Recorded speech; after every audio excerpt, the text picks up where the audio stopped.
Thotapalli reservoir పేరు చెప్పగానే ఎవరికీ పరిచయం లేనటువంటి ప్రాజెక్టుగా తీర్చిదిద్దుకున్నది. ఇప్పటికే చూసుకుంటే దీనికి సంబంధించినటువంటి అన్ని రకాల ప్రాజెక్టులకు సంబంధించినటువంటి ఏర్పాట్లన్నీ పూర్తి చేసినప్పటికీ కూడా దీనికి సంబంధించినటువంటి చుట్టుపక్కల పర్యావరణానికి సంబంధించి కావచ్చు, అలాగే దీనికి సంబంధించిన పర్యాటక పరంగా కావచ్చు, ఎటువంటి ముందుకు నోచినటువంటి పరిస్థితి కనిపిస్తున్నాయి. ప్రస్తుతం అయితే మనమైతే చూడొచ్చు, ఏదైతే ఈ తోటపల్లి ప్రాజెక్టు వద్ద ఉన్నటువంటి బోటు షికారుకి సంబంధించినటువంటి ఇంతకు మునుపైతే దీన్ని అయితే ప్రారంభించారు. దీన్ని చూసుకుంటే పూర్తిగా పర్యాటక పరంగా కుంటుపడిందనే చెప్పొచ్చు, పర్యాటకంగా కుంటుపడినటువంటి ప్రాంతంగా చెప్పొచ్చు. పూర్తిగా చూస్తూ ఉంటే ఇదంతా కూడా గుర్రపు డెక్కతో పేరుకుపోయి పూర్తిగా అక్కడ ఉన్నటువంటి బోట్లన్నీ కూడా పూర్తిగా నాశనమైనటువంటి పరిస్థితులు కనిపిస్తున్నాయి. పూర్తిగా చూస్తూ ఉంటే తుప్పు పట్టి పూర్తిగా నీటిలోనే కలిసిపోయినటువంటి పరిస్థితులు కనిపిస్తూ ఉన్నాయి.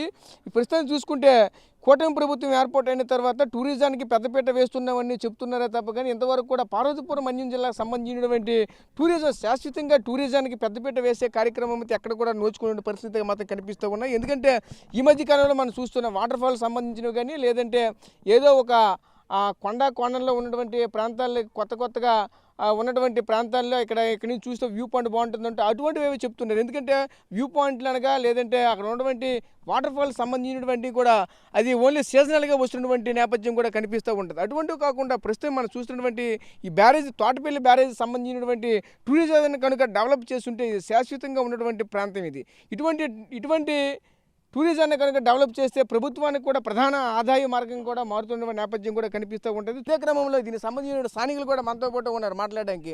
వాళ్ళతో కూడా మాట్లాడి దీనికి సంబంధించిన మరిన్ని తెలుసుకునే ప్రయత్నం చేద్దాం. చెప్పండి పెద్ద. తోటపల్లి ఎంపీటీసీ సింహాచలం. నేను ఇది 2004 ప్రారంభమైన 2008-9 నుంచి మొత్తం ఇక్కడ నిర్వాసితులు తొలగించడము చేయడం ఈ డ్యామ్ తయారవడం అయింది. అలాగే ఇక్కడ ఇంతవరకైతే వైఎస్ఆర్ కాంగ్రెస్ ప్రభుత్వంలో చేసినటువంటి మామూలుగా ఇంతవరకు ఎలా జరిగింది జరిగిందని ఇంత ప్రాతినిధ్యం తీసుకునే పరిస్థితి ఉండేది లేదు. ఇప్పుడు 2 పర్యాయంలో కురుపా ఎమ్మెల్యేతో జగదీష్ గారు వచ్చారు, ఇదే మొదట చూశారు. ఇలాగే గుర్రపడెక్కలు అవన్నీ అప్పటికైతే తక్కువ, మళ్ళీ ఇప్పుడైతే మామూలు గుర్రపడెక్కలు ఎక్కువ ఉన్నాయి. మనం దీని గురించి ఆలోచించి చెప్పారు.